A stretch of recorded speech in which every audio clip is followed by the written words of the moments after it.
क्या तुम भी इस बॉडी बिल्डर को अपना आइडल मानते हो? क्योंकि इसे आइडल तो कहीं से नहीं कहा जा सकता। आई नो ये बहुत ही बड़ी स्टेटमेंट है, but I am ready to take that fight. इसीलिए वीडियो को लास्ट तक देखना। अगर तुम इसकी तरह बनना चाहते हो तो बॉडी बिल्डिंग सबसे अनहेल्दी तरीका है लाइफ जीने का। तुम बस इससे अपनी लेजीनेस को कवर कर रहे हो और जिम को अपनी ऑब्सेशन बनाकर अपनी लाइफ वेस्ट कर रहे हो। अगर मैं अपनी बात करूँ तो 1 साल पहले मैं रोज़ 12-1 बजे उठता था।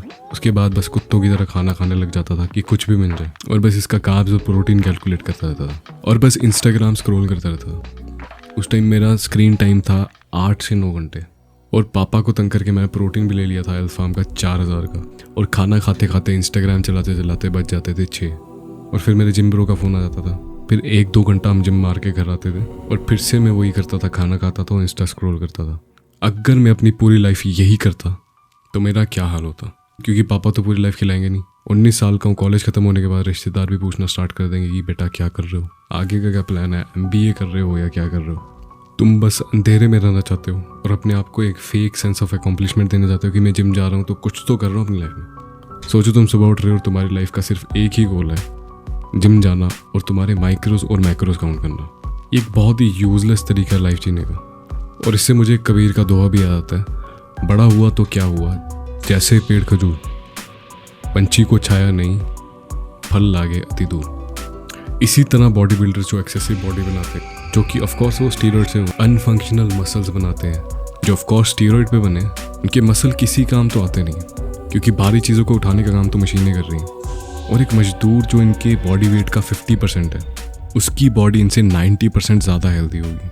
और अगर इनको इन मजदूरों की जितना काम करना पड़े तो इनकी सांस ऐसे फूल जाएगी। प्रोफेशनल बॉडी बिल्डर को तो मैं यूजलेस मानता ही हूँ, क्योंकि सुइयाँ ठोक ठोक कर इनका हार्ट और लीवर तो ख़राब हो चुका होता है, और उसके साथ इनका वो काम करना भी बंद कर देता है। अपनी पूरी लाइफ को दाव पर लगाकर इतनी मेहनत करके इनको एंड में क्या मिलता है? बस थोड़े से पैसे, जिससे इनका स्टीरॉइड और सप्लीमेंट का खर्चा भी पूरा नहीं होता। प्रो बॉडी बिल्डर्स दुनिया के सबसे हार्ड वर्किंग, डिसिप्लिन और डेडिकेटेड लोग होते हैं। पर क्या फ़ायदा अगर एंड में रिजल्ट ऐसा हो तो? क्योंकि जो मोनेटाइज कर पाते हैं वो सिर्फ 5% बॉडी बिल्डर्स होंगे। आपने उस इंडियन बॉडी बिल्डर की न्यूज़ तो सुनी होगी जिसे आज केले बेचने पड़ रहे हैं।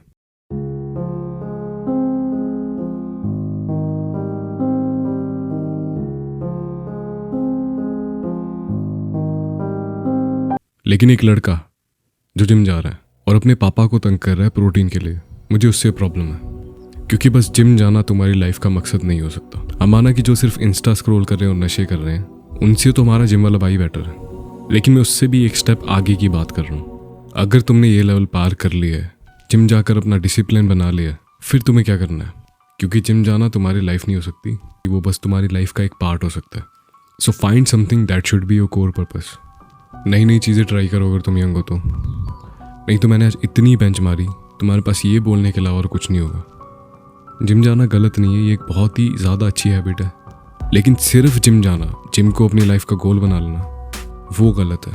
क्योंकि जब जिम से तुम्हें एक फेक सेंस ऑफ अकम्पलिशमेंट मिलती है, एक फेक सेंस मिलती है कि मैं अपनी लाइफ में कुछ कर रहा हूँ, वो तुम्हें रोकती है वो करने से जो तुम्हें अपनी लाइफ में एक्चुअल में करना है।